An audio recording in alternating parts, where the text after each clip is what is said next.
పిల్లలారా, మన దేవుడు ప్రభువైన యేస్క్రీస్తు లోకంలోకి ఎందుకు వచ్చాడో నేర్చుకుందాం. బైబిల్లో వ్రాయబడినట్లుగా యోహాను 3:16 నుండి 21 వరకు దేవుడు లోకమును ఎంతో ప్రేమించెను.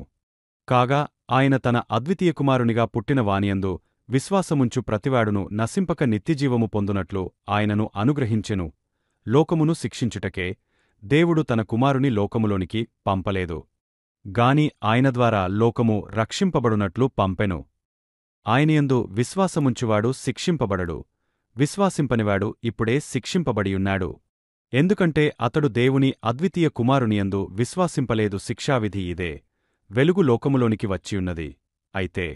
అయితే మనుష్యులు తమ క్రియలు చెడ్డవిగా ఉన్నందున వెలుగు కంటే చీకటిని ప్రేమించిరి. దుష్కార్యము చేయు ప్రతివాడు వెలుగును ద్వేషించును, తన క్రియలు దుష్క్రియలుగా కనబడకుండునట్లు వెలుగునొద్దకు రాడు. సత్యవర్తనుడైతే తన క్రియలు దేవుని మూలముగా